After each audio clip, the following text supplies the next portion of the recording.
और प्रभु का पूजन आरती करके, व्यास जी का पूजन आरती करके श्रीमद् भागवत महापुराण कथा का श्रवण करें और समस्त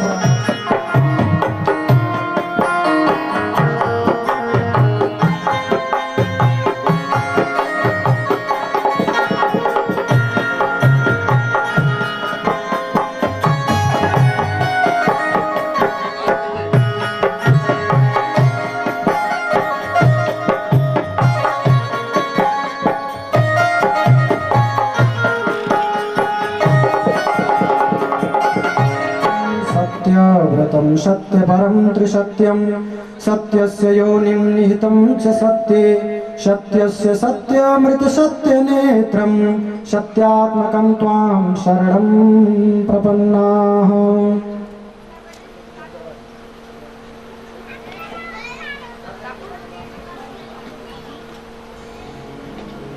ओम त्यक्त्वा सुदस्तुजसुरेप्सितराजलक्ष्मीं धर्मिष्ठयार्यवचसा यद्गादरण्यं मायामृगं दयितेप्सितमन्वधात् वन्दे महापुरुषते चरणारविन्दम्। हरिः ओम्। ओम शुद्धपालः सर्वशुद्धपालो मणिवालस्यास्मिना श्वेतः श्वेताक्षोरुरस्ते रुद्राय पशुपते कर्णाय महालिप्ता रौद्रानभोरूपा पार्जन्यः। ओम गन्धद्वारां दुरादर्शां नित्यपुष्टां करेशरीमेश्वरीं सर्वभूतानां तां ह्योपहवे श्रियम्।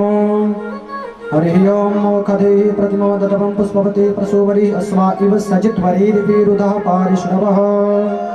ओम माल्यादीनि सुगन्धीनि मालत्यादीनि वै प्रभो मया हृतानि पुष्पाणि पूजार्थं प्रतिगृह्यताम्।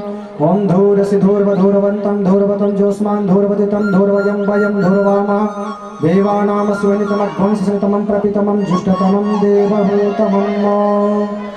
ओम चंद्रमा मनसो जातश्चक्षो सूर्यो अजायतः श्रोताद्वायुश्च प्राणश्च मुखादग्निरजायत। ओम श्री बालकृष्णाभ्यां नमः श्रीमद्पुराणपुरुषोत्तमाय नमः व्यासाय नमः। दीपं दर्शयामि जलेन शीतलीकरणं हस्तप्रक्षालनम्। ओम नाभ्यायासीदन्तरिक्षगुणशीर्षोद्योः समवर्तत पद्भ्यां भूमिर्दिशः श्रोत्रात् तथा लोकान् कल्पयन्। ओम नैवेद्यान्ते आचमनीयं जलं समर्पयामि याः फलनिर्या फला पुष्पायास् पुष्पणि बृहस्पति प्रसुस्तानो मुञ्चन्त्वगुंहसः फलं समर्पयामि। उत्तराभूषणं हस्तप्रक्षालनं मुखप्रक्षालनार्थमिति आचमनीयं जलं समर्पयामि। हम जत्पुरखेडाविख्या देवाय किंवतन्मता वसन्तो स्यासि राज्यं ग्रीष्मनिर्वासरद्धभिः। ओम हिरण्यगर्भः समवर्तताग्रे भूतस्य जातः पतिरेकयाशि सदाधार पृथिवीं दियामुदे मां तस्मै देवाय अभिख्या विधेम। तथाया पूजाया साद्गुर्यार्थे द्रदक्षिणा समर्पयामि। ओम अनया पूजया प्रियतां नमो। हाथ में पुष्प लेकर प्रार्थना कर लीजिए। ओम यं ब्रह्मा वरुणेन्द्र रुद्रमरुतः स्तुवन्ति दिव्यस्तवैः वेदैः साङ्गपदक्रमोपनिषदैर्गायन्ति यं सामगा ध्यानावस्थित तद्गतेन मनसा पश्यन्ति यं योगिनो यस्यान्तन्न विदुः सुरासुरगणा। देवाय तस्मै नमः देवाय तस्मै नमः। ओम नमोस्तुते व्यासविशाल बुद्धे फुल्लारविन्दायत पत्रनेत्र येन त्वया भारत तैलपूर्णः प्रज्वालितो ज्ञानमय प्रदीपः। ओम बालकृष्णाभ्यां नमः श्री पुराणपुरुषोत्तमाय नमः श्री व्यासाय नमः। प्रार्थना पूर्वक नमस्कारान् समर्पयामि। पापियों को पाप से है तार के श्री भागवत भगवान की है आरती। पापियों को पाप से है तारती श्री भागवत भगवान की है आरती। पापियों को पाप से है तारती श्री भागवत भगवान की है आरती। पापियों को पाप से है तारती।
भगवान की है आरती, पापियों को पाप से है तारती।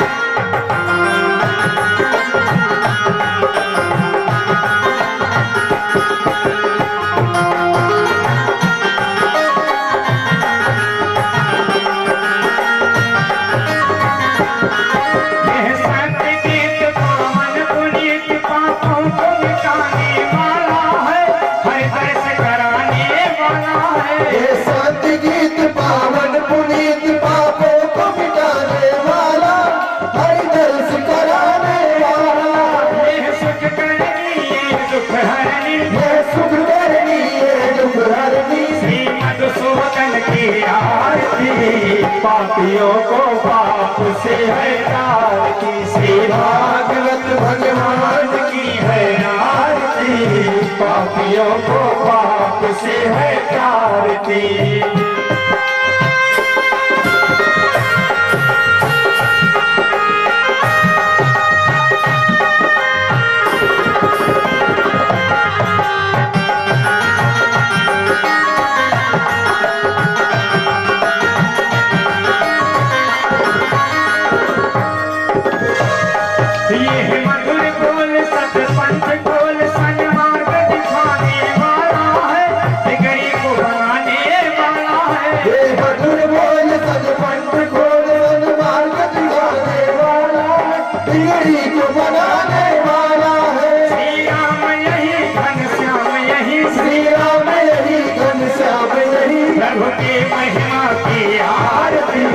पापियों को पाप से है तारती, श्री भागवत भगवान की है आरती, पापियों को पाप से है तारती, श्री भागवत भगवान की है आरती, पापियों को पाप से है तारती, श्री भागवत भगवान की है आरती, पापियों को पाप से है।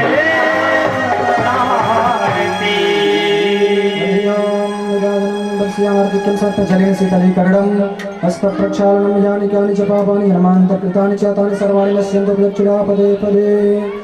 ॐ अथ मन्त्रपुष्पाञ्जलिः।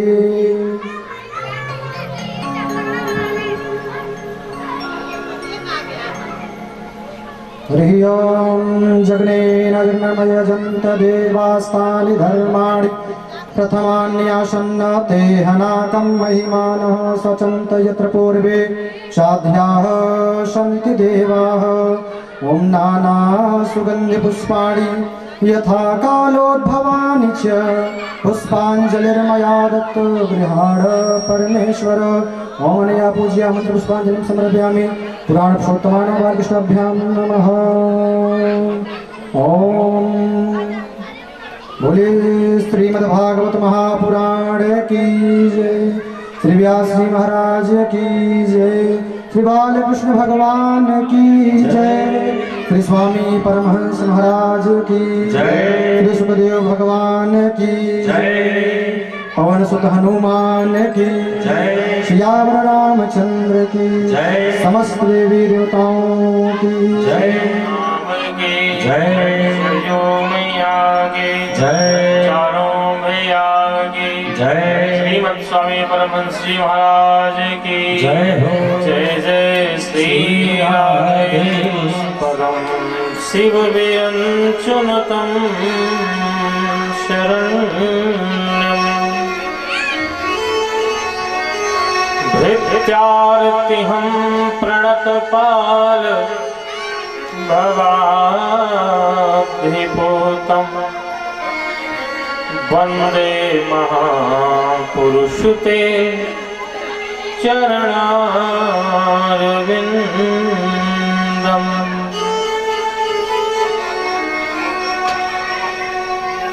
त्यक्त्वा स्वदश्त्यज सुरेक्षितराजलक्ष्मी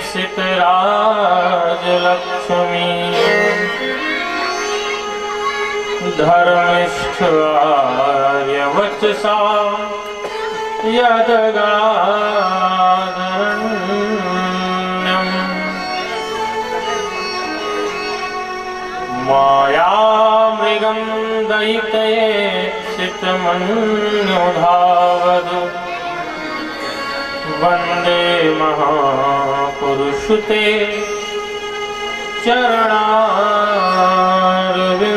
चरणारविन्दम् भक्ति भक्त भगवन्त गुरु चतुर्नाम कुएकु तिनके पद वंदन किए नाशहि विघ्न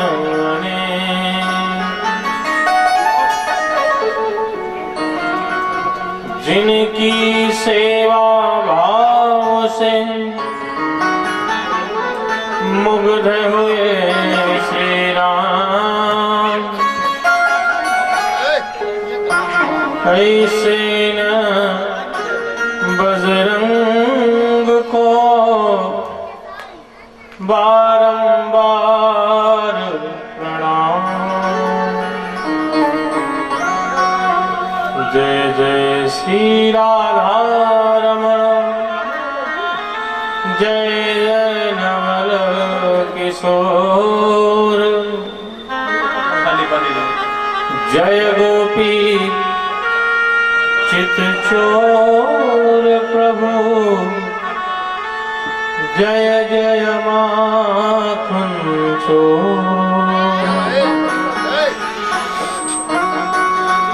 बोले श्रीमद्भागवत महापुराण की जय। श्री हनुमान जी महाराज की जय। राम राम राम सीताराम राम राम हरे राम राम राम सीताराम राम राम हरे राम राम राम सीताराम राम राम हरे राम राम राम सीताराम राम राम हरे राम राम राम सीताराम राम राम सीताराम राम राम राजा राम राम राम सीताराम राम राम राजा राम राम राम राम राम राजा राम राम राम सीताराम राम राम राजा राम राम राम हरे राम राम राम सीताराम राम राम हरे राम राम राम सीताराम राम राम हरे राम राम राम सीताराम राम राम हरे राम राम राम सीताराम राम राम सीताराम राम राम राजा राम राम राम सीताराम राम राम राजा राम राम राम सीताराम राम राम राजा राम राम राम सीताराम राम राम राजा राम राम राम हरे राम हरे राम हरे राम राम राम सीताराम राम राम हरे राम राम राम सीताराम राम राम सीताराम राम राम राजा राम राम राम सीताराम राम राम राजा राम राम राम राजा राम राम राम सीताराम राम राम सच्चिदानंद रूपाय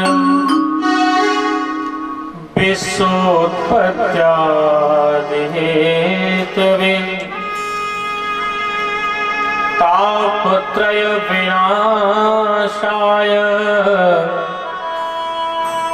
श्रीकृष्णाय वयं नमः। यं प्रव्रजन्तमनुपेत्यमपेत्य कृत्यं द्वैपायनो विरह कातराजुहाव।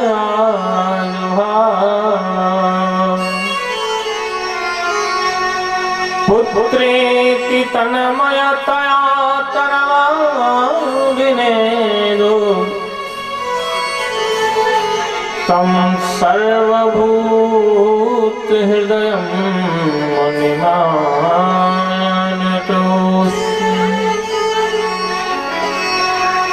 नारायणं नमस्कृत्य नरं चैव नरोत्तमम्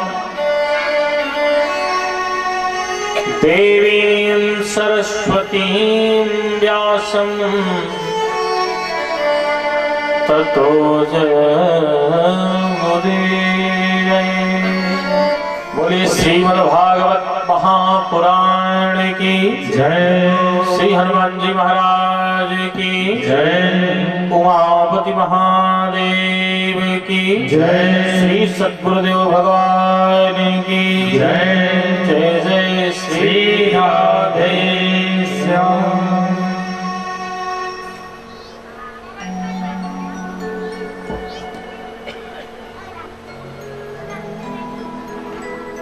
अनंत अनंत के ब्रह्मांडाधिनायक सर्वेश्वर जगदीश्वर जगदाधार अकारण करुणा वरुणालय कर्तुम अकर्तुम अन्यथा कर्तुम सर्वसमर्थ परमात्मा परमेश के श्री चरणों में बारंबार प्रणाम। शिव जी हनुमान जी महाराज के साष्टांग दंडवत। गुरु भगवान के चरणों में भी दास का शत शत नमन स्वीकार। सप्ताह कहते हो आप, वही कथा।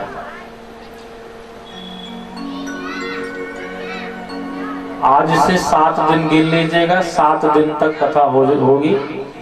8वें दिन कथा नहीं होगी, 8वें दिन हवन होगा और उसके बाद भोज भात भंडारा, जो आप सब जान रहे होंगे कार्यक्रम।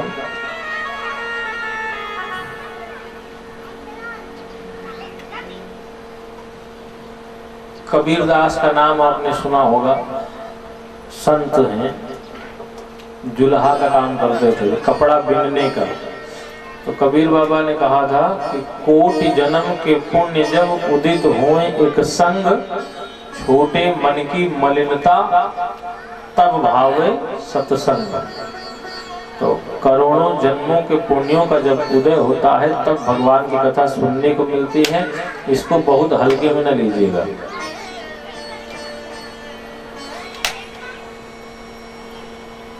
बहुत से लोग आते जाते रहते हैं, लेकिन सबको कथा सुनने का सौभाग्य नहीं मिलता है। कितना तो यहीं बगलिए यहाँ, लेकिन उनका ना मौका मिलता है, तो सबको नहीं मिलता है।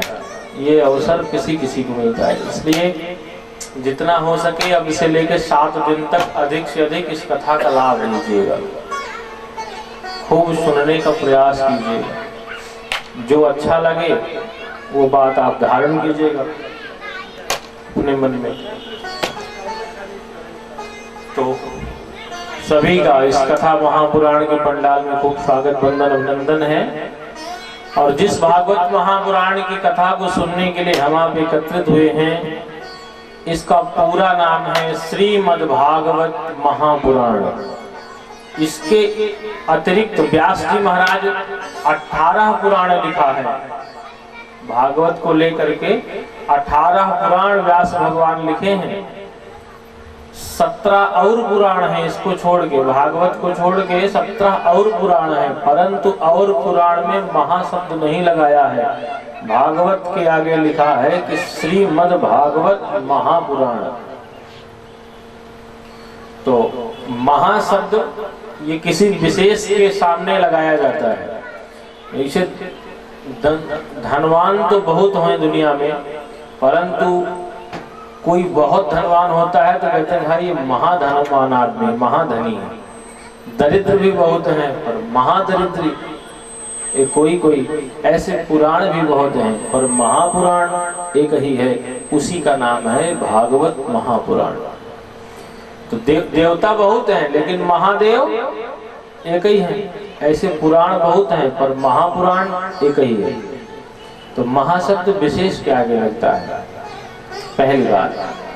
दूसरी बात यह है कि जब कोई अपने से बड़ा व्यक्ति आता है तो उसके नाम के आगे विशेषण लगाया जाता है।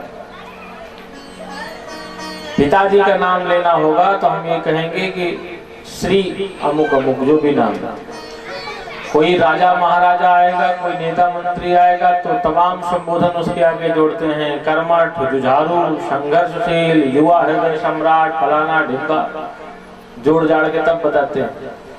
लेकिन कोई साधारण व्यक्ति आएगा तो साधारण शब्दों में कह देते हैं कि फला व्यक्ति आया है।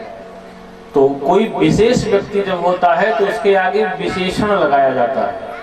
ऐसे भागवत भी विशेष पुराण है, इसलिए इसके आगे श्रीमद शब्द का विशेषण लगाया गया है। तो पूरा इसका नाम जो बना वो बना श्रीमद भागवत महापुराण। अब ऐसे संक्षेप में कहो तो भागवत। अच्छा, एक चीज और जान लीजिए, भागवत में 4 अक्षर हैं, भा, ग, व और ता। ये 4 अक्षर, चारों को मिला के बना है भागवत। अब इन चारों का मतलब भी अलग अलग जान लीजिए।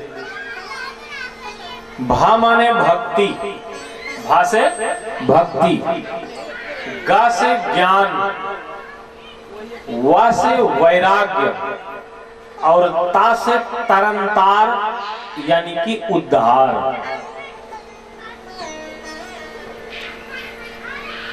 तो भागवत में भक्ति भी है, ज्ञान भी है। विद्या नाम भागवती परीक्षा। जो भागवत कह लिया समझो सब पुराण कह लेगा, वो सबसे कठिन भागवत ही है। भागवत को परीक्षा कहा जाता है, विद्या नाम भागवती परीक्षा। तो भागवत में भक्ति भी है, ज्ञान भी है क्योंकि वेदों से निकला है, और वैराग्य भी है। भक्ति माता के 2 बेटा हैं, एक का नाम है ज्ञान और एक का नाम है वैराग्य। तो भागवत में भक्ति भी मिलेगी, ज्ञान भी मिलेगा। जो बैरागी बाबा है उनको वैराग्य भी मिलेगा, और आखिरी में उद्धार का मार्ग तो भागवत खोल ही देता है। इसीलिए इसकी आरती कभी आप ध्यान से सुनिए तो उसमें एक लाइन आती है कि यह अमर ग्रंथ, यह मुक्ति पंथ, यह पंचम वेद निराला है। मुक्ति पंथ, पंथ माने रास्ता, मुक्ति माने उद्धार। ये उद्धार करने का रास्ता ही दिखाता है और कुछ नहीं करता। इसीलिए समस्त तीर्थों का भ्रमण करके आइए, पितरों के लिए तीर्थाटन करके आइए, तो आखिरी में भागवत सुन लीजिए। इसको सुनने के बाद कुछ सुनना शेष नहीं रह जाता है। इस भागवत महापुराण में 12 स्कंध हैं, 12 स्कंध,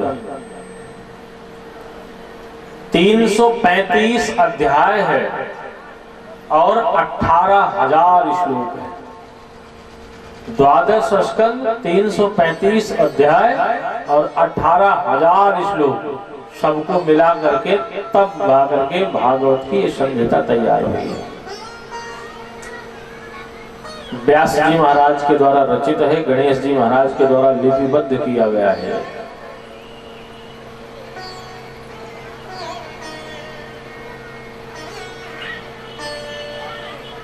जो महात्मा है भागवत, किसी देखो कोई ग्रंथ सुनने से पहले उसकी महिमा सुनिए कि उस ग्रंथ को सुनने से लाभ क्या होगा। यदि लाभ समझ में आ गया तब उसको सुनने में हमारी आकांक्षा बढ़ेगी, हमारी मनसा बढ़ेगी। आदमी बाजार जाता है तो पहले ये समझ लेता है कि किसको लेने में लाभ है, किसको लेने में हानि है, मैंने घाटा मुनाफा पहले जान लीजिए, उसके बाद तब सुनने का मन बनाइए। तो पहले भागवत की महिमा सुनिए आप, इसको सुनने से क्या हो सकता है, क्या होता है, क्या हुआ है और क्या होगा, सब जान लीजिए। पहला श्लोक है, सच्चिदानंद रूपाय विश्वोत्पत्त्यादि हेतवे तापत्रय विनाशाय श्री कृष्णाय वयं नमः। एक पुराण है उसका नाम है पद्म पुराण। ये भागवत महापुराण की महिमा पद्म पुराण गाया है, तो उसी पद्म पुराण की कथा बता देता हूँ, सुन लो।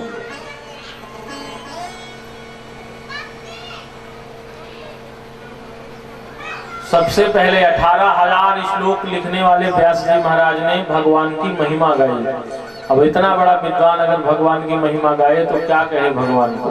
भगवान के वैसे तो हजारों नाम है, असंख्य नाम है भगवान के, पर व्यास जी महाराज ने एक नाम लिया, बोले सच्चिदानंद रूपाय विश्वोत्पत्त्यादिहेतवे तापत्रय विनाशाय श्री कृष्णाय वयं नमः। सच्चिदानंद में 3 शब्द हैं, सत, चित और आनंद, तीनों को मिला के बना सच्चिदानंद। तीनों का मतलब भी जानिए। सत माने होता है सत्य, जो भूतकाल में सत्य था, वर्तमान काल में सत्य है और भविष्य काल में भी सत्य ही रहेगा। उसी परमात्मा का एक नाम है सत्य। तो सत माने सत्य। दूसरा जो अक्षर है उसका नाम है चित। चित माने होता है प्रकाश। रात में कुछ पढ़ना लिखना हो आपको तो प्रकाश की आवश्यकता पड़ेगी। जो परमात्मा स्वयं प्रकाशवान है उसको किसी अतिरिक्त प्रकाश की आवश्यकता ही नहीं पड़ती, वरन उसके प्रकाश से पूरी दुनिया प्रकाशित होती रहती है। भगवान के आलोक से पूरी दुनिया आलोकित होती रहती है। उसी परमात्मा का एक नाम है चित्त। और तीसरा शब्द है आनंद। तीनों को मिला के बना है सच्चिदानंद। आनंद की परिभाषा प्रत्येक व्यक्ति ने अपने अपने ढंग से करी। अच्छा, आनंद कहने की वस्तु भी नहीं है। आनंद को कहा नहीं जा सकता, आनंद को बताया नहीं जा सकता, आनंद को समझाया नहीं जा सकता। आनंद का केवल और केवल अनुभव किया जा सकता है, केवल अनुभव कर सकते हैं आप। अच्छा, दुनिया में जितने शब्द हैं हर शब्द का उल्टा कुछ न कुछ बन जाता है। चाहे जो शब्द उठा के देख लीजिएगा, हर शब्द को उल्टा करिए तो एक नया शब्द बन के तैयार होता है। आनंद एक ऐसा शब्द है, इसको उल्टा कर लीजिए कोई शब्द नहीं बनेगा। मतलब ये है कि आनंद से बाहर कुछ है ही नहीं, जो कुछ है सब आनंद में ही है, आनंदमय है। आनंद से बाहर कुछ नहीं है, इसलिए आनंद का उल्टा भी कुछ नहीं है। एक बात। दूसरी बात, आनंद नाम भी परमात्मा का है, भगवान का नाम है आनंद। रामचरितमानस में एक चौपाई लिखी है, जो आनंद सिंधु सुख राशि सी करते त्रैलोक्य सुपासी, जो सुख धाम राम असनामा अखिल लोक दायक विश्रामा। भगवान राम का जब नामकरण हो रहा था तो वशिष्ठ मुनि ने कहा कि जो आनंद सिंधु सुख राशि, ये आनंद के सिंधु हैं, समुद्र हैं। भगवान का एक नाम है आनंद। इसीलिए जब भगवान कृष्ण का जन्म हुआ तो गोकुल में किसी ने ये नहीं कहा कि नंद के बेटा भयो, सबने कहा नंद के आनंद भयो। भगवान का एक नाम है आनंद। तो तीनों को मिला करके बना है सच्चिदानंद, और ये सच्चिदानंद नाम भी परमात्मा का है। तो सच्चिदानंद रूपाय विश्वोत्पत्त्यादि हेतवे, जो विश्व की सच्चिदानंद भगवान जो इस विश्व की उत्पत्ति करते हैं, पालन करते हैं, सृजन करते हैं और जरूरत पड़ने पर संहार भी कर देते हैं, सब भगवान का काम है। विश्व की उत्पत्ति, पालन, सृजन और संहार सब कर देते हैं परमात्मा। अंग्रेजी में भगवान को कहते हैं गॉड, GOD, यही ना। गार्ड। अच्छा, आप अगर इसको बहुत गंभीरता से आप समझो तो 3 अक्षर जी, ओ और डी। तो जी माने जनरेटर, जनरेटर माने उत्पत्ति करता। जनरेट कौन करता है? उत्पत्ति। तो माने ब्रह्मा जी, पैदा करने वाला काम, उत्पत्ति करने का काम, सृष्टि बनाने का काम ब्रह्मा जी का। जनरेटर। ओ माने ऑपरेटर, ऑपरेटर माने संचालक, ऑपरेट जो करता है, संचालन करने का काम भगवान श्री विष्णु के हाथ में है। और डी माने डिस्ट्रॉयर माने संहारक, मारने का काम भगवान भोलेनाथ के हाथ में, शिव जी के काम में। तो जनरेटर, ऑपरेटर और डिस्ट्रॉयर तीनों को मिला के गार्ड बना। उत्पत्ति करता, पालन करता, सृजन करता और आखिरी में संहार करता। माने ब्रह्मा, विष्णु और महेश, ये 3 शक्तियां हैं और ये तीनों शक्तियां अपना अपना काम कर रही हैं और ये दुनिया चल रही है।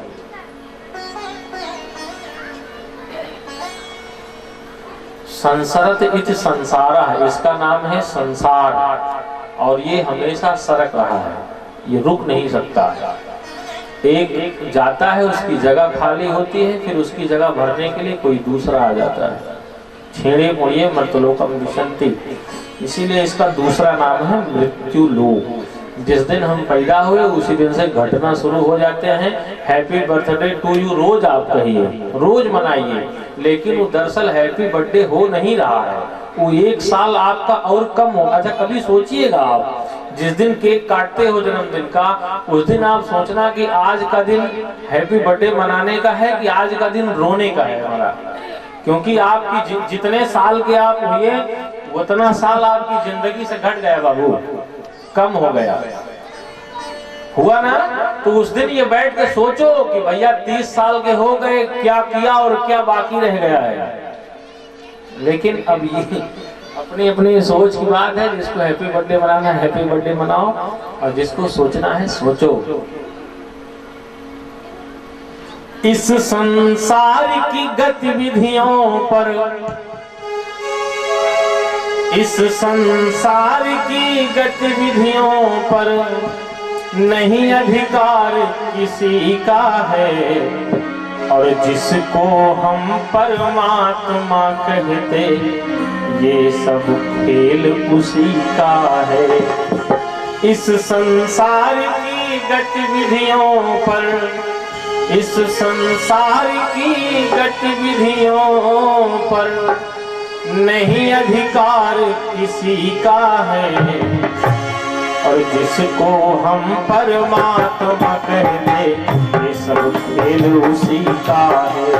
जिसको हम परमात्मा कहते ये सब खेल उसी का है। इस संसार की गतिविधियों पर, इस संसार की गतिविधियों नहीं अधिकार किसी का है। जिसको हम परमात्मा कहते ये सब खेल उसी का है।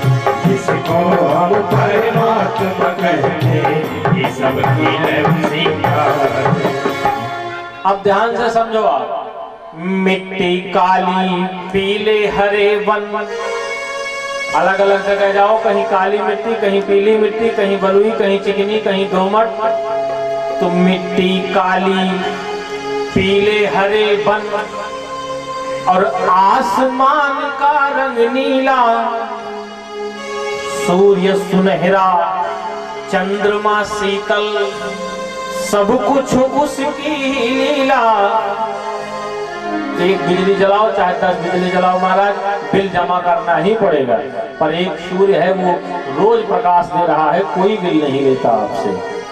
एक चंद्रमा रोज शीतलता दे रहे हैं, कोई बिल नहीं। तो सूर्य सुनहरा, चंद्रमा शीतल, सब कुछ उसकी ही लीला, और समझदार भी समझ सके ना। ब्रह्मा जी को भी आश्चर्य हो गया था भगवान की लीला देखकर। तो समझदार भी समझ सके ना, ऐसा अजब तरीका है, और जिसको हम परमात्मा कहते, ये सब खेल उसी का है।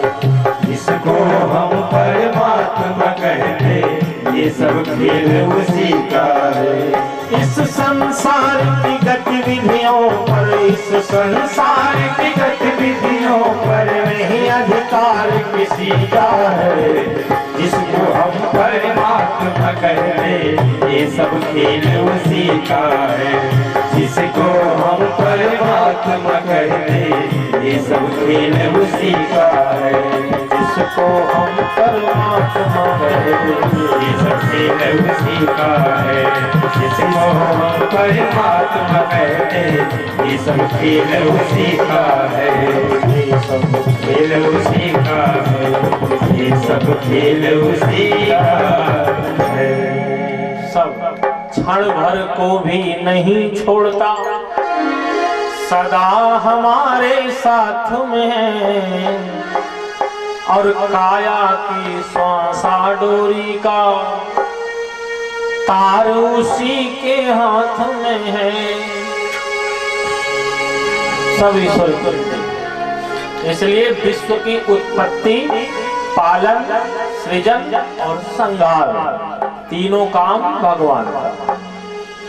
रामचरितमानस में लिखा है कि भ्रिकुटी विलास सृष्टि लय होई। भगवान की भ्रिकुटी टेढ़ी करने मात्र से दुनिया बनती और बिगड़ जाती है, खाली सोचने मात्र से। रावण को मारने के लिए भगवान को आने की जरूरत नहीं हो। भगवान के आने का उद्देश्य रावण को मारना अथवा कंस को मारना नहीं था। अगर रावण और कंस को मारना ही होता तो भगवान बैठे बैठे भी मार सकते थे। जिस भगवान के भौं टेढ़ी करने मात्र से दुनिया बनती और बिगड़ जाती है, उस भगवान को मारने के लिए धरती पे आने की आवश्यकता नहीं थी। भगवान इसलिए आए क्योंकि भगवान ने जो दिव्य लीलाएं करी हैं, उन लीलाओं का स्मरण करके हम भी अपने जीवन को धन्य करें। भगवान के आने का मुख्य प्रयोजन यही है कि भगवान की लीलाओं का श्रवणपान करें, हम भगवान की लीलाओं का गान करें, गाएं भगवान की लीलाओं को। और जीव को यह विश्वास हो जाए कि हाँ, ईश्वर कृपा अगर रावण के ऊपर कर रहा है। रावण तो शत्रुवत भाव से भगवान को भज रहा था, भगवान को शत्रु के भाव से रावण भज रहा था, परंतु भगवान ने रावण के ऊपर भी कृपा करी। तो हम तो भगवान को भक्त के भाव से भज रहे हैं, तो निश्चित रूप से कृपा करेंगे भगवान। गीता में लिखा है कि ये यथा माम प्रपद्यन्ते तांस तथैव भजाम्य हम। जो मुझे जिस भाव से भजता है, मैं उसको वैसा ही प्राप्त हो जाता हूँ। जो जैसा भगवान, कोई बेटा बना लेता है, कोई पिता बना लेता है, कोई बाप बन जाता है भगवान का, और कोई मित्र बना लेता है, कोई पुत्र बना लेता है। जिसका जैसा भाव है, भगवान उसके साथ वैसे ही कृपा कर देते हैं।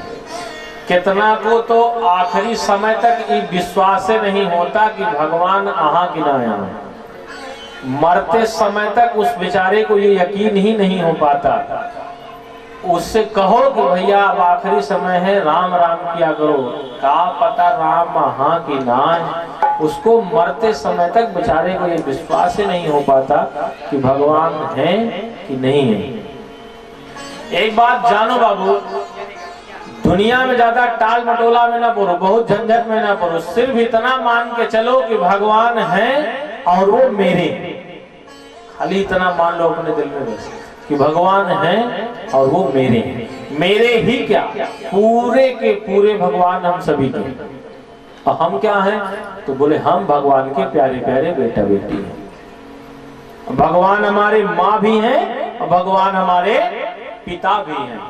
भगवान हमारे माँ बाप दोनों हैं और हम भगवान के बेटा बेटी।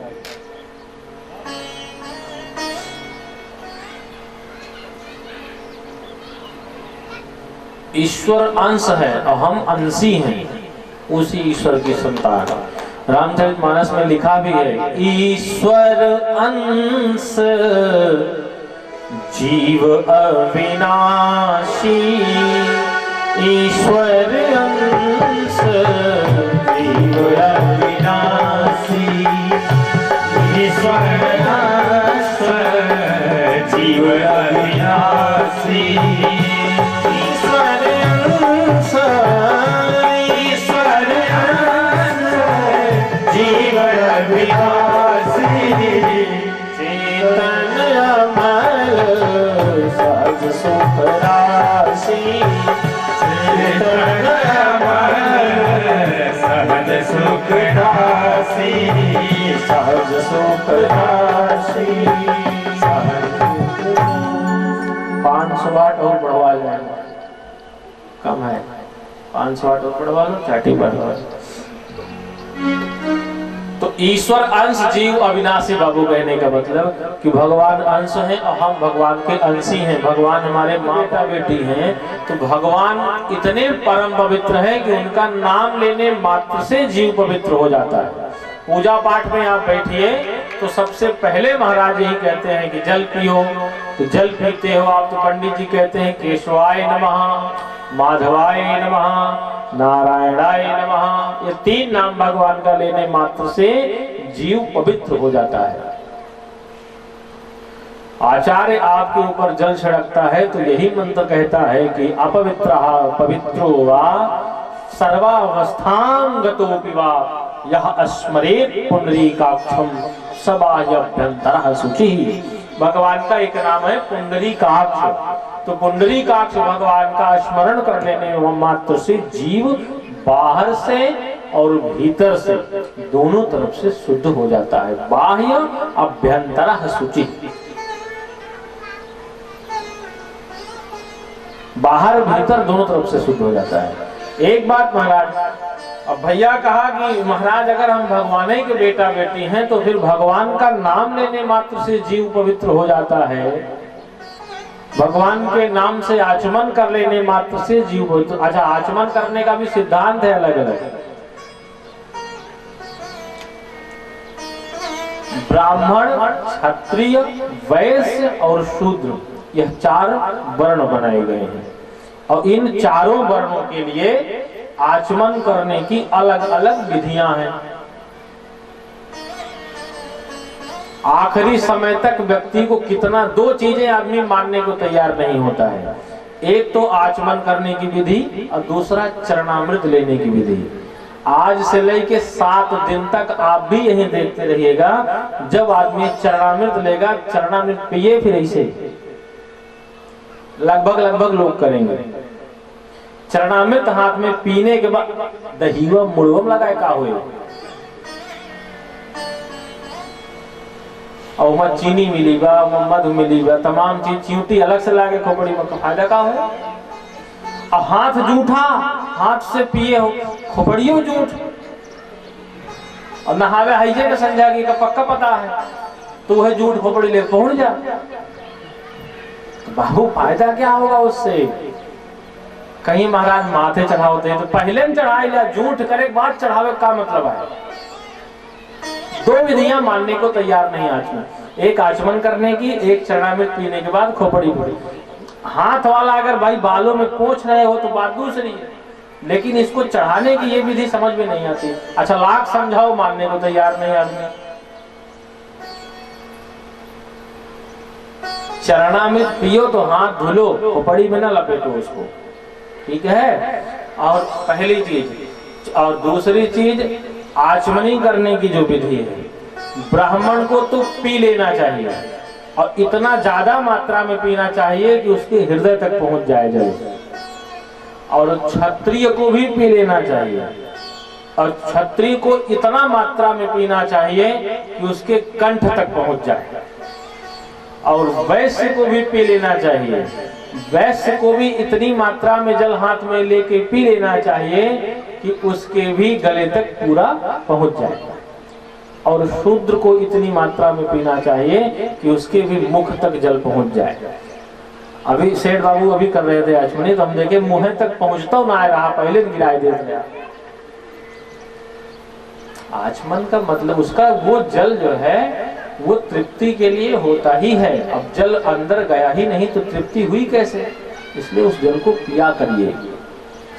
यह आचमन करने का सिद्धांत है।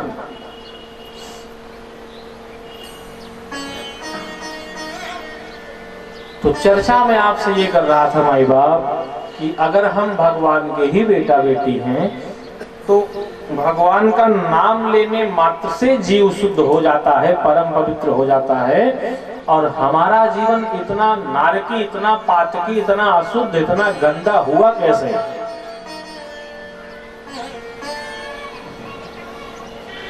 और हम अगर भगवान के ही बेटा बेटी हैं तो हमको बार बार अपना जीवन शुद्ध करने की जरूरत ही क्यों पड़ती है? बार बार शरीर शुद्ध करने की आवश्यकता ही क्यों पड़ती है? अगर भगवान ही के बेटा बेटी हैं तो इसका एक सरल सा उपाय देखो, बरसात के महीने में कभी सावन भादव मास में आप गंगा माँ का दर्शन करने के लिए जाओ तो आप देखिए गंगा मैया का जलस्तर इतना बढ़ा हुआ होता है कि गांव-गांव तक जल पहुंच गया होता है, और छोटा छोटा ताल तलैया गड्ढों में भी जल इकट्ठा हो जाता है गंगा माँ का। और जब गंगा माँ वापस घटने लगती हैं तो गढ़ही गड्ढा का जल वहीं में छूट जाता है, वो वापस लौट के गंगा जी के साथ नहीं जाता, गड्ढे में जल बचा रह जाता है तो गंगा जल। परंतु जब गंगा माँ से अलग हो गया तो शास्त्रों में उस जल को गंगोज्य कहा गया। क्या कहा गया? गंगोज्य कहा गया। और जितनी गंदी शराब है ना उससे भी गंदा उस जल को बताया गया जिसका नाम गंगोज्य है। गंगोज्य को मदिरा से भी ज्यादा दूषित बताया गया माई बाप। अब आप कहोगे महाराज आया कहां से? आया तो गंगा जल से ही है, परंतु गंगा से अलग होने के कारण गंगोज्य बन गया, और जब गंगोज्य बन गया तो मदिरा से भी ज्यादा दूषित बन गया। लेकिन 2 हफ्ता बाद फिर गंगा जी का जल बढ़ा, और वही गड्ढा का जल फिर जब गंगा जी में मिल गया तो वह फिर जस का तस परम पवित्र हो गया, फिर वह जल आचमन करने के योग्य हो गया। उसी प्रकार से हमारा जीवन भी है, जब तक हम भगवान के अंश में लगे रहे तब तक हम भी परम पवित्र बने रहे। जब हम भगवान से अलग हुए तो गंगोज्य के समान हमारा जीवन भी दूषित हो गया, परंतु जब हम फिर भगवान से मिल जाते हैं तो फिर हम जस के तस शुद्ध हो जाते हैं।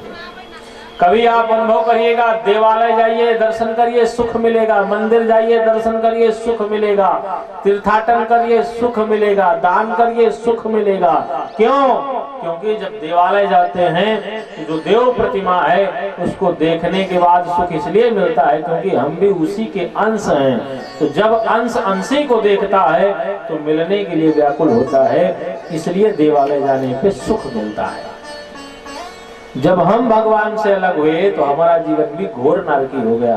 जब फिर भगवान से मिल जाते हैं तो फिर शुद्ध हो जाते हैं, जस के तस हो जाते हैं। अब आप ये कहोगे कि अगर हम भगवान के ही अंश हैं तो हमको भगवान ने अलग क्यों किया, और अलग कर दिया तो फिर हमको इतना गंदा क्यों बनाया? हमारा भी उद्धार भगवान को कर देना चाहिए। उद्धार करने के लिए खटकर्म करने की क्या जरूरत है? भगवान कहते हैं बाबू मेरा एक व्रत है, भगवान ने अपना एक निश्चय, अपनी एक प्रतिज्ञा की हुई है, हम अगर उस प्रतिज्ञा का पालन करते हैं तो भगवान हमारा उद्धार करेंगे, अन्यथा नहीं। माता पिता अपने लड़का को 2 रुपया देता है तो एक शर्त रख देता है कि कौनो गंदा काम न कीजिएगा 2 रुपया से, कुछ खा पी लेना या कुछ खेलने कूदने की चीज ले लेना। अगर कौनो जहर पुरानी 2 रुपया में लेके आया हो तो कल से पैसा नहीं मिलेगा। ईश्वर ने हमको ये शरीर दे दिया तो हमको ये शर्त दे दिया कि अगर सत्कर्म करके हमारे पास आना हो तो आना, और नहीं तो मत आना। और भगवान का तो एक व्रत शुरू से ही चला आ रहा है। भगवान कहते हैं उद्धार करने का काम मेरा है, परंतु मैं ऐसे ही उद्धार करता नहीं फिर रहा हूँ। मैं उद्धार करूंगा लेकिन आपको मेरे सामने आना पड़ेगा। भगवान कृष्ण बहुत छोटे थे, यशोदा मैया यमुना में ले गई, दीपदान करना था यमुना में। उस समय 2 दीपावली होती है, एक तो दीपावली जिसे हम मनाते हैं, एक देव दीपावली होती है जो गुरु नानक जयंती भी कही जाती है। देव दीपावली वो चित्रकूट और अयोध्या में विशेष मनाई जाती है, बाकी नहीं। तो देव दीपावली का दिन था और यशोदा माता भगवान कृष्ण को लेके शाम के समय में यमुना चली गई, यमुना माँ के पास दर्शन करने, यमुना मैया का। और जिसे आप जाते हो गंगा माँ का दर्शन करने तो दीपक जला करके गंगा जी में तैयार देते हैं, दीप दान करते हैं आप, ऐसे यमुना मैया भी दीप दान कर रही थी। तो यमुना मैया में यशोदा मैया दीप दान कर रही थी। यशोदा मैया ने एक मन्नत मानी हुई थी कि जब भगवान कृष्ण हमारे 7 वर्ष के हो जाएंगे तो मैं 51 दीपों का दान करूंगी यमुना में। भगवान जब 7 साल के हो गए सकुशल, तो यशोदा मैया यमुना में दीपदान कर रही थी। अब भगवान कृष्ण क्या कर रहे थे? भगवान कृष्ण यमुना के जल में खड़े होकर के सब दीपक को बाहर निकाल रहे थे।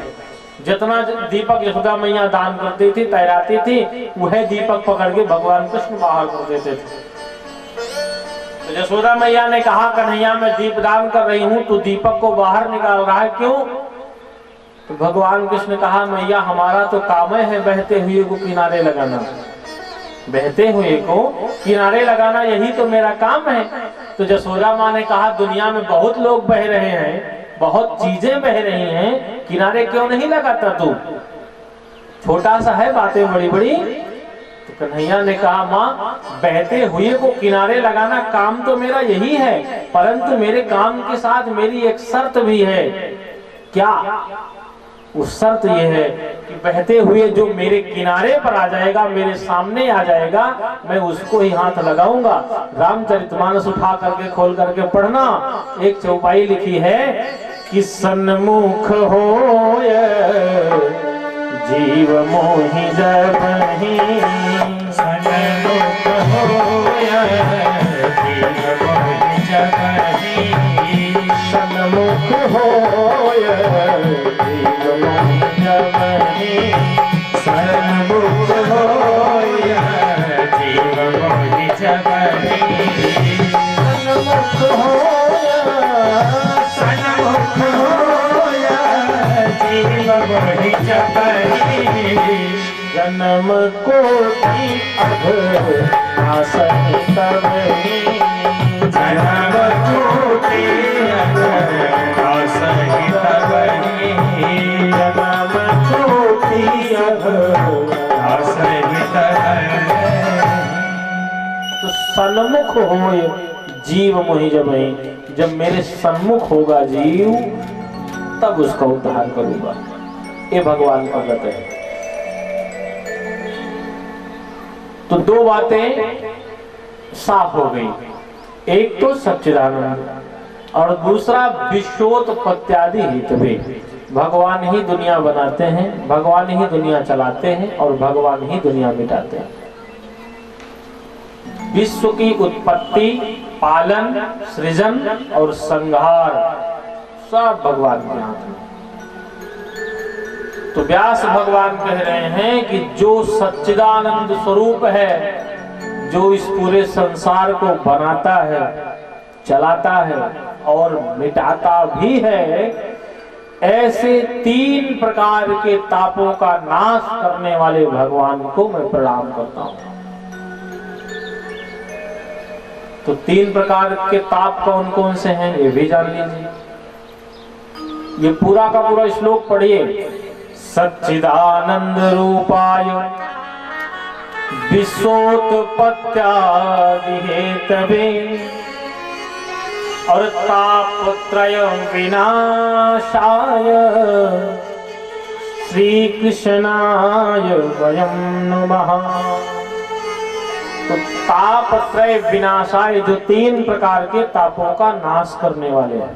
3 ताप कौन कौन से हैं ये भी जानो। तो एक ताप का नाम है दैहिक ताप, एक है दैविक ताप और एक है भौतिक ताप। यही 3 ताप हैं। जीव इसी में से कौनो एक ताप से दुखी है।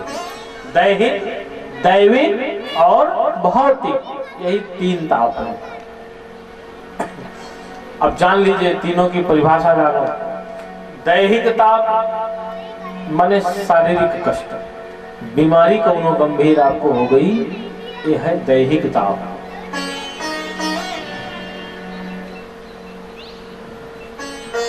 मानसिक कष्ट कोई हो गया आपको, मानसिक चिंता कोई सता रही है, यह है दैविक ताप। और आर्थिक चिंता सता रही है, यह है भौतिक ताप। और सरल भाषा में समझो, इसको उदाहरण से देखो। दैहिक, दैविक और भौतिक, कायिक, वाचिक और मानसिक, ऐसा भी कह लो। अधिदैहिक, अधिदैविक, अधिभौतिक, ऐसा भी कह लीजिए। और उदाहरण से अगर यह बात समझा जाए तो इस प्रकार से समझा जा सकता है कि चलो, एक सेठ बाबू, बहुत अमीर सेठ जी, दिन भर में करोड़ों रुपए का टर्नओवर हो रहा है व्यापार में, व्यस्त इतना ज्यादा है कि सवेरे का नाश्ता लखनऊ में, दोपहर वाला दिल्ली में, रात वाला पंजाब में कर लेंगे। समय नहीं है सेठ बाबू के पास। व्यापार फैला हुआ है दूर तक। सेठ बाबू भोजन करने बैठे, एक महात्मा पहुंच गए। महात्मा पूछे, कहा सेठ जी का खा रहे हो? सेठ कहेंगे, महाराज मूंग की दाल और फुल्का। क्या खा रहे हैं? मूंग की दाल और फुल्का। तो कहा सेठ बाबू, आपके यहाँ तो किसी बात की कोई कमी नहीं है, चाहो तो अरहर का दाल खाओ, घी लगा के खाओ, घी डाल के खाओ। अब फुल्का क्यों खा रहे हो? आप तो पूरी पकवान छानो खाओ, क्या दिक्कत है आपको? तो सेठ हाथ जोड़ लिया, कहा महाराज दिक्कत तो कोनो नहीं है, पर डॉक्टर साहब मना किए हैं, अगर दाल में घी डाल के खाएंगे तो हमारा रक्तचाप बढ़ जाएगा। रोटी अगर बहुत पतली खाएंगे या बहुत बड़ी खाएंगे, फुल्का नहीं खाएंगे तो शुगर लेवल बढ़ जाएगा, हमारा बीपी बढ़ जाएगा, सब गड़बड़ हो जाएगा। तो कहने का मतलब यह है कि सेठ बाबू के पास कमी कोनो बात को नहीं है, परंतु सुख नहीं मिल रहा है। यही है दैहिक ताप। शारीरिक कष्ट अगर आपको है तो इसी शारीरिक कष्ट को ही दैहिक ताप कहा जाता है। यही है दैहिक ताप। अब दूसरा देखो, दैविक ताप, मानसिक कष्ट। एक पंडित जी के एक बेटा विदेश चला गया पढ़ने के लिए। पढ़ लिख करके जब बेटा वापस आया, अब पंडित जी ने विचार किया, कहा कि बेटा हो गया, सयाना हो गया, अब बेटे का विवाह करा देंगे, एक सुंदर सी बहू घर में आ जाएगी, काम बन जाएगा हमारा, आराम से बैठ कर भगवान का भजन करूंगा। अब एक तलाश में थे कि कोई सुंदर कन्या मिल जाए तो बेटे का विवाह कर दे। 2 दिन बाद खबर आई कि पंडित जी का बेटा पड़ोसन की बिटिया को लेके भाग गया। अब पंडित जी की सारी आकांक्षा मन में धरी रह गई, किससे कहें कि हमारा लड़का ऐसा काम कर गया। तो मन ही मन में दुखी हैं, अंतर मन में कष्ट है, कह किसी से नहीं पा रहे हैं। अच्छा, कुछ कष्ट ऐसे होते हैं जिनको कह नहीं पाते लेकिन सह ले जाते हैं, और कुछ कष्ट ऐसे होते हैं जिनको कह भी नहीं पाते और सह भी नहीं पाते। तो ऐसे कष्ट को मानसिक कष्ट कहा जाता है और उसी को दैविक ताप कहा जाता है। यही है दैविक ताप, न कहा जाए और न सहा जाए। अब तीसरा देखो, भौतिक ताप। भौतिक ताप किसको कहते हैं? एक मजदूर बड़ी बड़ी मल्टी स्टोर बिल्डिंगों में रंगाई का, चुनाई का, पुताई का, बनवाई का काम किया, शाम को मजदूरी मिली, अब गुणा गणित अपना हिसाब किताब बिठाने लगा कि चलो धर्म पत्नी की दवाई के हो गए, बेटे की पढ़ाई के हो गए, राशन की दुकान के हो गए, इसका इतना हो गया, उसका उतना हो गया, हिसाब किताब लगाया, बिठाया, तो पता चला कि अगले दिन के लिए कुछ बचा ही नहीं। अगले दिन फिर मजदूरी करो, फिर मिले तो फिर खाओ। तो दिन भर वो इसी चिंता में लगा रहता है कि कहां से धनोपार्जन करूं, कहां से किसी प्रकार आय में वृद्धि करूं। तो आर्थिक चिंता से ग्रस्त रहने वाले व्यक्ति को भौतिक ताप कहा जाता है। ऐसे व्यक्ति भौतिक ताप से दुखी होते हैं, ऐसी चिंता भौतिकी चिंता कही जाती है। यही है भौतिक ताप। तो 3 ताप हो गए, दैहिक, दैविक और भौतिक। एक समय ऐसा था कि जब ये तीनों प्रकार के ताप एकदम शांत थे। इस 3 प्रकार के ताप से इस धरती का कोई भी जीव परेशान नहीं था। खाली एक समय ऐसा आया है बाकी हर काल में इन तीन ताप में से किसी न किसी ताप से व्यक्ति दुखी रहता ही है। दैहिक दैविक भौतिक तापा राम राज्य काहू नहीं व्यापा। तो भगवान राम के समय में कुछ शासन काल ऐसा रहा जब ये तीन प्रकार के ताप किसी को नहीं सता रहे थे, बाकी सब परेशान। तो व्यास भगवान कहते हैं कि जो सच्चिदानंद स्वरूप हैं, जो विश्व की उत्पत्ति करते हैं, पालन करते हैं, सृजन करते हैं, आवश्यकता पड़ने पर संहार भी कर देते हैं, जो तीन प्रकार के तापों का भी नाश कर देते हैं, ऐसे भगवान श्री हरि श्री कृष्णाय वयं नमः, ऐसे भगवान श्री कृष्ण के पाद पद्मों में बारंबार प्रणाम करते हैं। ये महात्मा का श्लोक है। और प्रणाम किया, सुखदेव बाबा को प्रणाम किया है। यम प्रव्रजंतम अनुपेत्य कृत्यम द्वैपायनो विरह कातर आजो। सुखदेव जी महाराज को प्रणाम किया। ऐसे परम वीतराग संत जो पैदा होते ही सन्यासी हो गए दंड कमंडल लेकर के, और ऐसे वीतराग सन्यासी हुए कि पिताजी पीछे से बुलाते रहे कि बेटा रुक जाओ, बेटा रुक जाओ, पर बेटे ने घूम करके अपने बाप को देखा तक नहीं। ऐसे वीतराग संत को भी बारंबार प्रणाम करते हैं।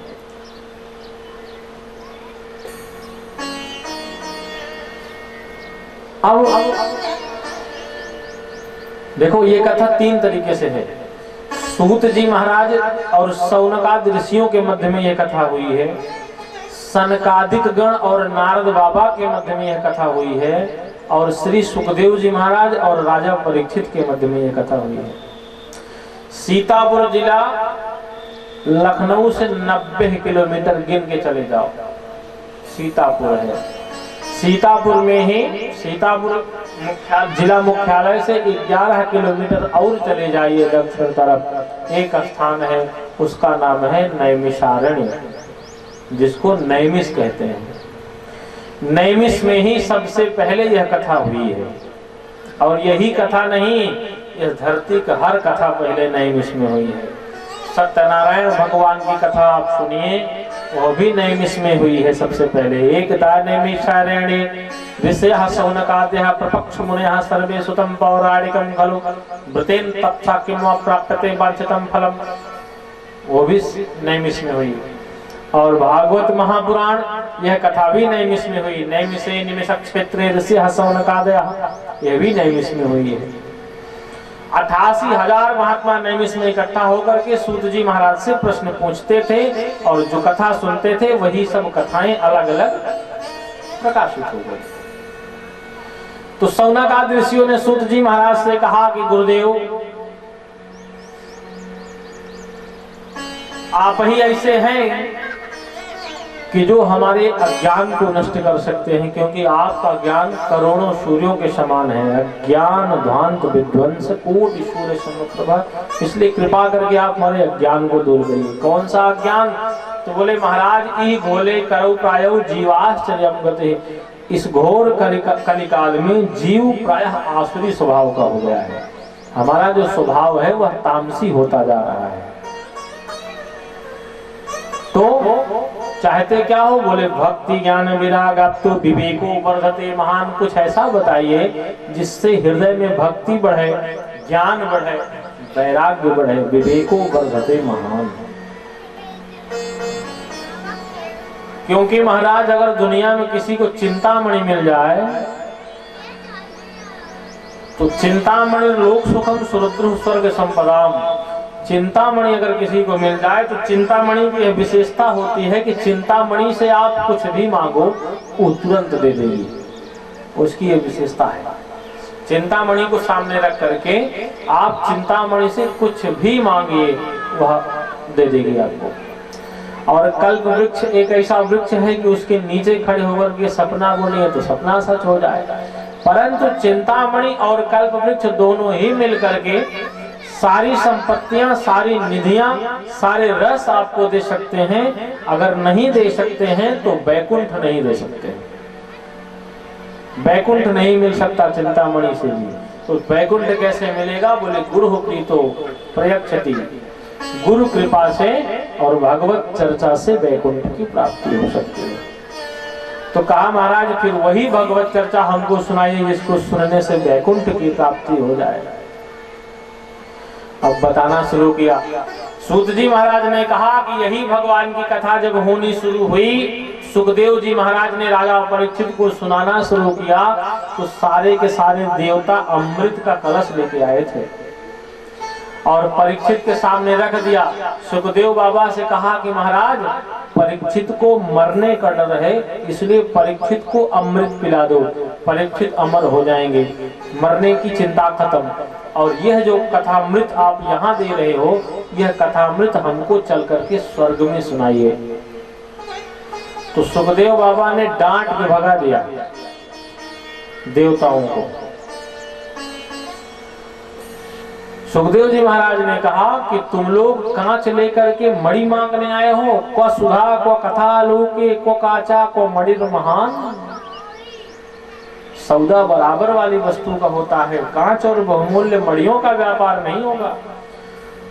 डांट के भगा दिया। देवता तो अपना काम बनाने में कुशल, स्वकार्य कुशलाशुरा, लेकिन सबको डांट के भगा दिया। सुखदेव जी महाराज ने हंसी उड़ाई देवताओं की। ब्रह्मा जी जाकर के रोने लगे भगवान नारायण के पास और भगवान विष्णु से कहा महाराज हम गए थे सुखदेव बाबा के पास, सुखदेव जी महाराज ने डांट के भगा दिया। भगवान ने कहा देखो 7 दिन बाद परीक्षित का परिणाम क्या होता है।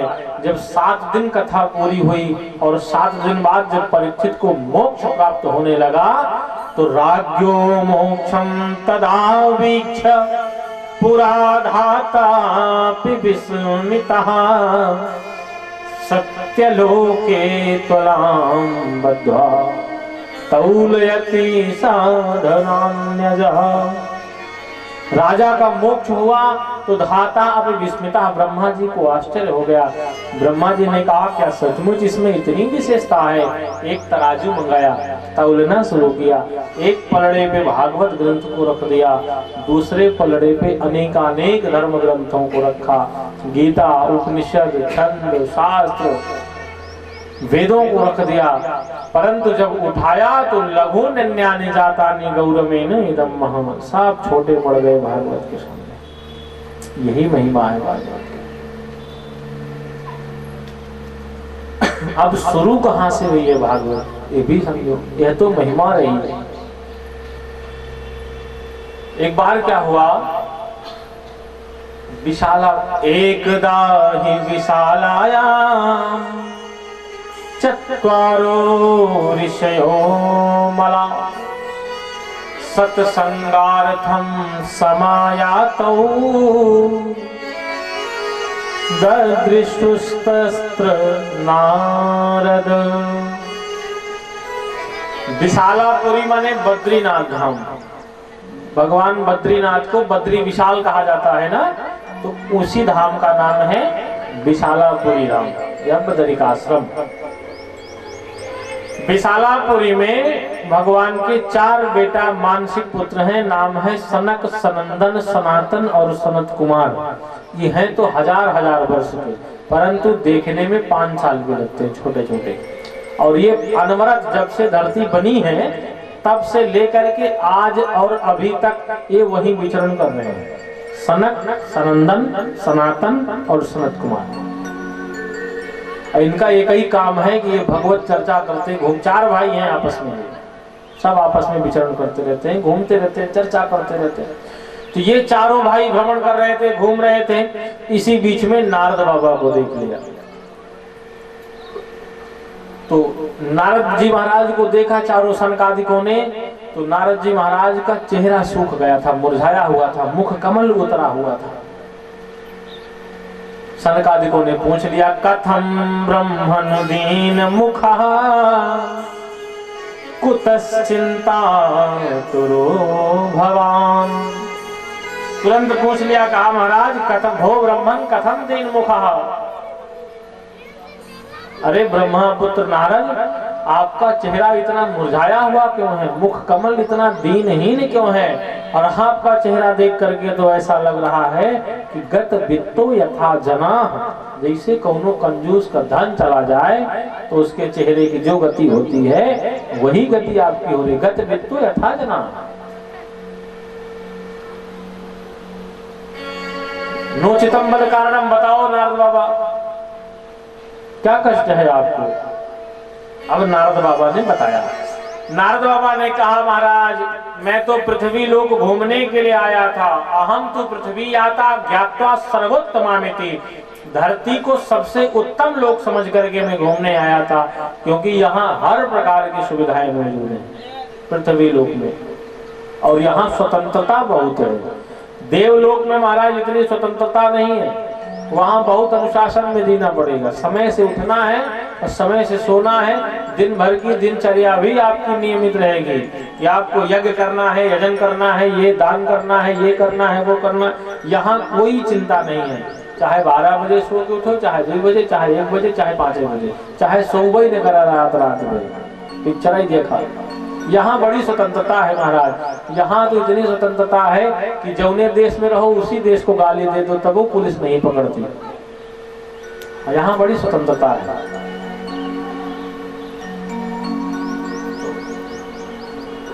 पृथ्वी ज्ञाता सर्वोत्तमामिति, इसको सर्वोत्तम लोक मान करके मैं घूमने आया। नारद बाबा कह रहे हैं कि मैं पृथ्वी को सर्वोत्तम लोक मान करके घूमने आया। और कहां कहां घूमा? बोले पुष्करम, प्रयागम, काशी, गोदावरी तथा। पुष्करम चा प्रयागम चा काशी गोदावरी। मैं पुष्कर गया, प्रयाग आया, फिर यहां से काशी गया, गोदावरी माने नासिक चला गया। सब जगह में घूमा, हरिक्षेत्रम, कुरुक्षेत्रम, श्रीरंगम, सेतु बंधनम, सब जगह घूमा, लेकिन कहीं भी मेरे मन को शांति न मिली। कहीं कहीं तो भगवान का खूब घंटा घड़ियाल बजता रहता था, बड़ा अच्छा लगता था, लेकिन कहीं कहीं घोर कलिकाल को मैंने देखा तो बड़ा आश्चर्य हुआ मुझे। तो नारद बाबा बता रहे हैं सनकादिकों को। नारद बाबा ने कहा, कहीं कहीं मैंने देखा कि कलिना धर्म मित्रेण धैर्यम बाधिता धुना। कलयुग का एक साथी है, उसका नाम है अधर्म। जो आदमी जैसा होता है वो व्यवहारिक वही क्वालिटी के होते हैं। कलयुग का साथी है, दोस्त है, मित्र है, उसका नाम है अधर्म। तो मैंने कहीं कहीं देखा कि कलयुग का मित्र अधर्म सबको परेशान करके रखा है, सबको दुख दे रहा है, कष्ट दे रहा है, इसलिए मेरा मन बहुत दुखी हुआ। सनकादिकों ने कहा, और क्या देखा? बोले धरती पे जो मैंने देखा वो बता। सत्यम नास्ति, सत्य नहीं रह गया। तपः, पूजा पाठ कोई करना नहीं चाहता। शौचम, शौच माने शुद्धता, शुद्धता तो कोई रखना ही नहीं चाहता। सत्यम नास्ति, तपः शौचम, दया दानम न विद्यते। न दया रह गई न दान रह गया।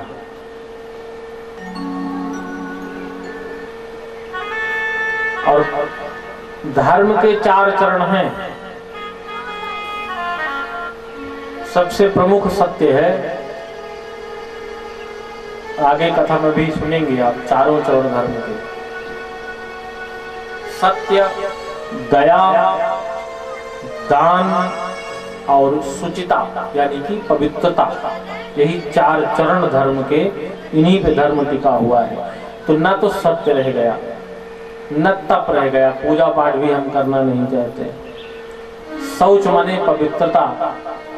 अच्छा, सत्य चला जाए, समझ में आता है कि आदमी अपने घाटा मुनाफा के चक्कर में सही गलत बोलता रहता है। तब चला जाए तब वो समझ में आता है कि चलो ठीक है, आदमी को अपने कर्म से फुर्सत न मिली, समय न मिला तो पूजा पाठ नहीं किया, कौनो बात नहीं। शौच, पवित्रता चली जाए, यह तो बहुत विचारणीय विषय है। पवित्रता हमारे जीवन से अगर चली गई तो फिर हमें और पशु में कोई भेद नहीं रह गया विशेष तरीके से। पहले आदमी भोजन करने से पहले भी हाथ धोता था, भोजन करने के बाद भी हाथ धोता था। अब स्थिति बदल गई, अब न भोजन करने के पहले हाथ धोते हैं, न भोजन करने के बाद हाथ धोते हैं। पहले इसलिए नहीं धोते, कहीं चम्मच से खाए का है, कौन हाथ से खाए का है। और बाद में यह बिना नहाए धोते के बाद में टिश्यू पेपर से पोंछ लेगा, है ना। ये शौच है, यही है शुद्धता, यह चली गई। दूसरी चीज, पहले पूजा पाठ करने से पहले हाथ पांव धुल लिया जाता था, अब अगर सैनिटाइजर छिड़कता था वो काम चल जाता था। ये स्थितियां बदल गई।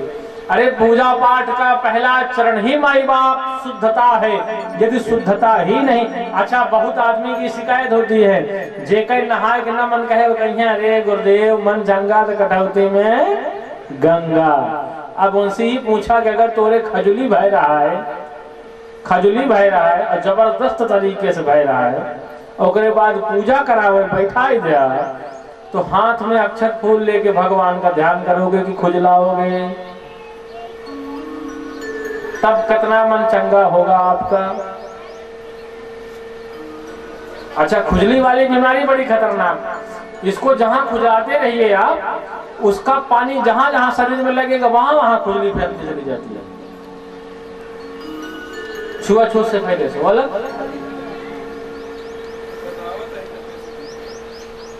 शरीर शुद्धि परम आवश्यक है। यदि आपका शरीर शुद्ध रहेगा तो आपका मन शुद्ध रहेगा, यदि शरीर अशुद्ध रहेगा तो मन शुद्ध कौनो कीमत पे हो ही नहीं सकता आपका। इसलिए आंतरिक शुद्धि और बाह्य शुद्धि दोनों ही आवश्यक है। अरे जो नित्य प्रति नहा रहा है, अगर एक दिन उसको न नहाने को मिले, उसका शरीर खुद को ही चुनचुनाने लगता है, एक अलग एहसास होने लगता है, उसका मन नहीं लगता किसी काम में। तो शारीरिक शुद्धि भी परम आवश्यक है, अंतः शुद्धि और बाह्य शुद्धि दोनों। तो शुद्धता, ये पूजा पाठ का सबसे पहला चरण। तो ना सत्य रह गया, ना तप रह गया, ना शुद्धता रह गई। दया दान की तो बात छोड़ो महाराज। तो उधर रंभिणो जीवा वरा का कोट भाषणा, ये कहा नारद बाबा ने कि किसी प्रकार से जीव अपना पेट भरने में लगा हुआ है। मंदा सुमंद मतयो मंद भाग्या उपद्रता पाखंडन निर्ता संतो विरक्ता सपरिग्रहा। आदमी का जीवन दो तरीके से चल सकता है। अगर आपका कर्म ठीक ठाक नहीं है और आपका भाग्य बढ़िया है तो आपके जीवन की गाड़ी आसानी से चल जाएगी, कोई दिक्कत नहीं होगी। आपका कर्म ठीक नहीं है लेकिन भाग्य आपका बहुत बढ़िया है तो आपका काम हो जाएगा। और आपका भाग्य अच्छा नहीं है, कर्म बहुत अच्छा है, तब भी काम हो जाएगा। दो तरीके हैं। लेकिन अगर भाग्य भी ठीक नहीं है, कर्म भी ठीक नहीं है, तब मुश्किल हो जाएगा जीवन जीना। तो स्थिति महाराज यही हो गई कि व्यक्ति का भाग्य भी मंद हो गया है और कर्म भी मंद हो गया। मंदा सुमंद मतयो, मंद भाग्या, भाग्य भी मंद हो गया। और पाखंड नृता संतो विरक्ता सपरिग्रहा, साधु महात्मा इन्हों का रूप बदल गया। आधे से ज्यादा साधु पाखंडी हो गए। पाखंड निरता संतो विरक्ता सपरिग्रहा, पाखंड की परिभाषा भी बदल गई। पापस्य खंड यस्य सः पाखंडा, पाप का जो खंड है उसी का नाम पाखंड है। बड़े बड़े 5 सितारा होटल, अब पूछो महाराज किसके हैं ये होटल, सब तो कहेंगे सब त्यागी महाराज गया, तो नाम त्यागी महाराज, और त्यागी महाराज के नाम पे 10 होटल। तो ये पाखंड की परिभाषा हो गई। इतने सारे बच्चे किसके घूम रहे हैं, तो कहेंगे ब्रह्मचारी महाराज के हैं, तो नाम ब्रह्मचारी। इतना हल्ला शोरगुल कहाँ हो रहा है, तो कहें मौनी महाराज के आश्रम पे, तो नाम मौनी। हल्ला शोरगुल इतना ज्यादा। पाखंड निरता संतो विरक्ता सपरिग्रहा, जवन साधु बाबा घर छोड़ के सन्यासी हो गए थे वह तो अब फिर से घर बसा रहे हैं, जो घर बसाए थे वह अब सन्यासी हो रहे हैं। अपनी मर्जी से नहीं कह रहा बाबू, भागवत में लिखा हुआ है। नारद बाबा ने सनकादिकों को बताया कि मैंने पृथ्वी पर यह सब देखा। एक और आश्चर्य देखा, कौन सा? तरुणी प्रभुता के श्याल को बुद्धि राय कहा। मैंने देखा कि एक है, दो शब्द है, एक है तरणी और एक है तरुणी। तरणी माने होता है नाव और तरुणी माने होता है स्त्री और नवयुवती स्त्री।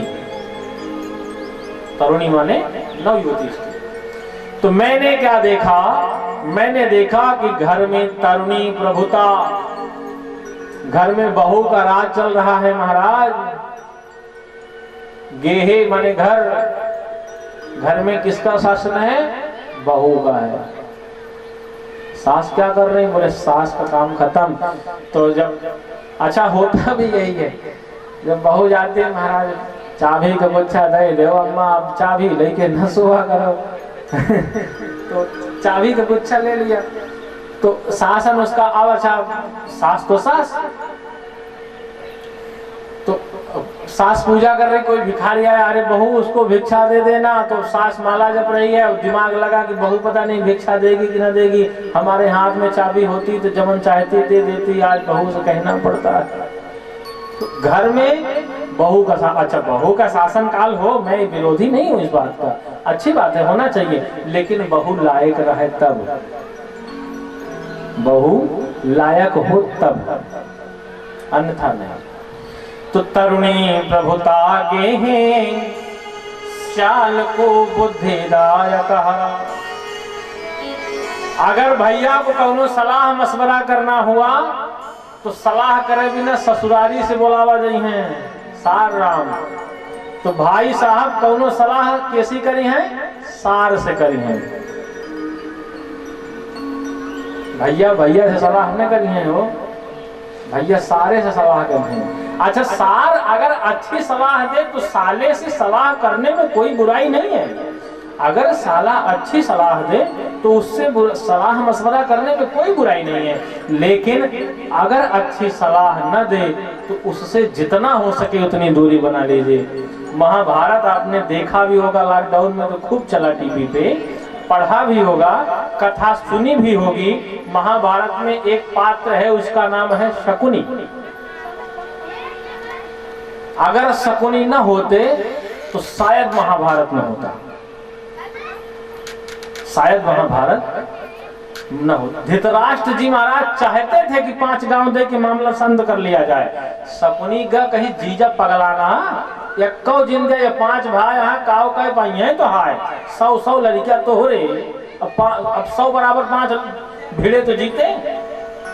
समझा समझा के महाभारत करवा डाला।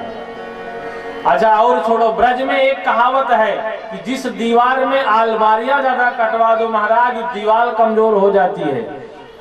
और जिस घर में साले की सलाह से काम होने लगता है उस घर की भी दीवार कमजोर हो जाती है, वो घर भी कमजोर हो। दीवार बिगाड़ो आरो, घर बिगाड़ो सारो।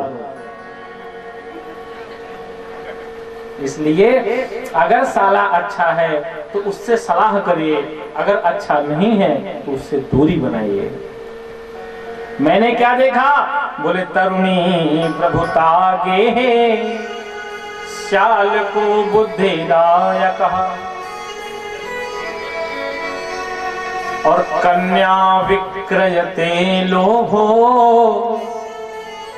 दंपति नाम चकल कनम। कन्याओं का विक्रय हो रहा है, बेची जा रही है, यह भी मैंने देखा। परिवार में कलह है, दंपति नाम चकल कनम। न योगी नैव सिद्धो न ज्ञानी क्रियते न रहा। न योगी रह गए, न सिद्ध पुरुष रह गए, न ज्ञानी रह गए, न सज्जन पुरुष रह गए। और कुछ देखा आपने? बोले तत्राश्चर्यम मया दृष्टम। एक और आश्चर्य मैंने देखा। क्या देखा? बोले एका तू तरुणी यत्र निषण्णा खिन मानसा। एक स्त्री को मैंने देखा, बहुत दुखी थी, रो रही थी, और उसके 2 बेटा बगल में थे, मृतक प्राय, एकदम आधा मर चुके थे, अधमरा। और स्त्री जवान थी, दोनों बेटा बूढ़े बूढ़े थे। यह आश्चर्य मैंने देखा महाराज, आश्चर्य। अरे भाई, पहले माता पिता बूढ़े होंगे तब बेटा बेटी बूढ़े होंगे। अब माता पिता जवान ज्यों कहते हो बने रहें और बेटा बेटी बूढ़े हो जाएं, तो यह तो आश्चर्य है। और यही आश्चर्य नारद बाबा ने देखा। नारद बाबा ने कहा एक उत्तर वृद्धौ दो पतितौ पार्श्वे, दो बेटे, दो माने दो हैं, तो दो उसके बेटे हैं, वृद्ध हो चुके हैं, बूढ़े हो चुके हैं। और वो कैसे है? बोले तरुणी, वो जवान है, स्त्री जवान है, दोनों बेटे बूढ़े हैं, मृतक प्राय होकर के लेटे हैं, बेहोश होकर के लेटे हैं, और वो स्त्री वहीं बैठे बैठे रो रही है। यह मैंने देखा। मैं बगल से जाने लगा, नारद बाबा बता रहे हैं कि मैं बगल से जाने लगा तो उस स्त्री ने मुझे बुलाया। भो भो साधो क्षणं तिष्ठ मत चिंतामपि नाशय। महात्मा जी क्षण भर के लिए रुक जाइए, मेरी चिंता दूर करिए। अच्छा, एक है क्षण, एक है कण। तो स्त्री ने कहा कि महात्मा जी क्षणम तिष्ठ, क्षण भर के लिए तिष्ठ माने रुक जाइए, मेरी मत चिंतामपि नाशय, मेरी चिंता का नाश कीजिए, दूर कीजिए। अच्छा, महात्मा के पास कभी जाइए, कौनो संत के पास, मान लो कबो बागेश्वर धाम जाने का मौका मिले आपको। बागेश्वर धाम सुने कि नहीं? देखा होगा आजकल सोशल मीडिया पे खूब चल रहा है, सर्च करना शाम को। बागेश्वर धाम में एक बाबा हैं, वे भूत भविष्य वर्तमान सब बता रहे हैं आजकल। महाराज जी भीड़ में से किसी को उठा देते हैं और उसका पूरा पथन्ना सब बता देते हैं। अब कहाँ तक सही कहाँ तक गलत काली माई जाने, लेकिन ऐसा है, हमने भी देखा किसी पे। मैं गया नहीं हूँ कभी बागेश्वर धाम, न जाने की कोई तमन्ना ही है, जाना भी नहीं चाहता। तो संत के पास कभी जाइए, मैं बता ये रहा हूं आपको, इसलिए ये कहना चाहता हूं कि कभी किसी संत महात्मा के पास आप जाइएगा तो वहां जाकर के ये न कहिएगा कि महाराज 1 घंटा का समय चाहिए, 2 घंटा का समय चाहिए, 1 दिन का समय चाहिए। कभी महात्मा के पास जाइएगा, महात्मा से कहिएगा महाराज 1 क्षण का समय चाहिए आपसे। अभी बताया मैंने, एक होता है क्षण, एक होता है कण। तो संत का क्षण न बर्बाद करिएगा कभी, और अन्न का कण न बर्बाद करिएगा कभी। एक दिन मैं देख रहा था फेसबुक पे, एक फोटो लगी आई हुई थी किसी की, तो उसमें बहुत सारे प्लेट में भोजन बचा हुआ था। तो उसमें ऊपर लिखा था कि कोई बाप बरसों कमाता है 1 दिन खिलाने के लिए, और खाने वाला यह भी नहीं सोचता है कि कितनी मेहनत से कमाया होगा वो बाप। तो मुझे याद आया उस समय कि जीवन में इस बात का सदैव ख्याल रखना चाहिए व्यक्ति को कि जिस दिन हमने अपनी थाली में अन्न बर्बाद किया, उस दिन हमने धरती के किसी एक व्यक्ति को भूखे रखने का पाप अपने सर पे लिया। इसलिए उतना ही लो थाली में, व्यर्थ न जाए नाली में। थाली में अपने उतने परोसो। बफर सिस्टम में महाराज अगर परसे वाले न खड़ा रहा है तो वो छान की मलवा रखा था पूरा। अधिकांशता आप देखिएगा, अधिकांशता बता रहा हूं आपको, अगर 100 आदमी खाए हैं तो 90 के प्लेट देखिएगा, 90 के प्लेट में भोजन छूटा रहेगा। विचारिए, इस बात को समझिए और सोचिए।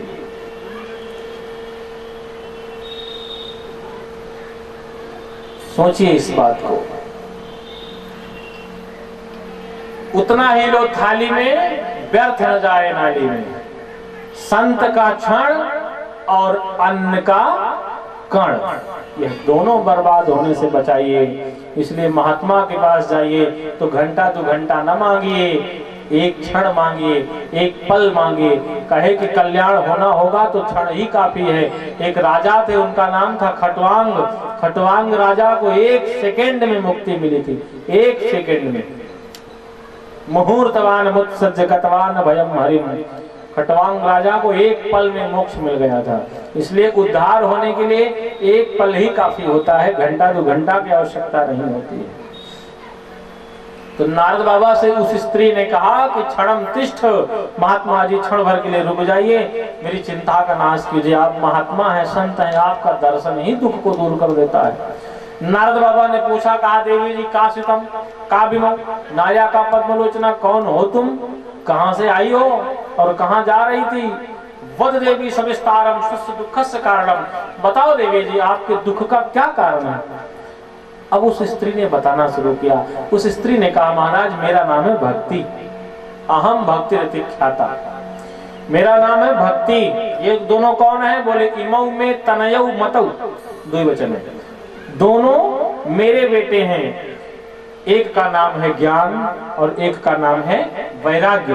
दो ही लड़का है, एक का नाम ज्ञान, एक का नाम वैराग्य, मेरा नाम भक्ति। और बताओ कुछ अपने बारे में।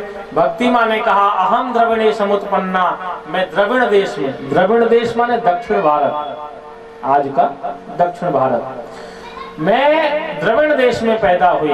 वृद्धिम कर्नाटके गता, कर्नाटक में मैं पली बढ़ी, सयानी बनी, बड़ी हुई।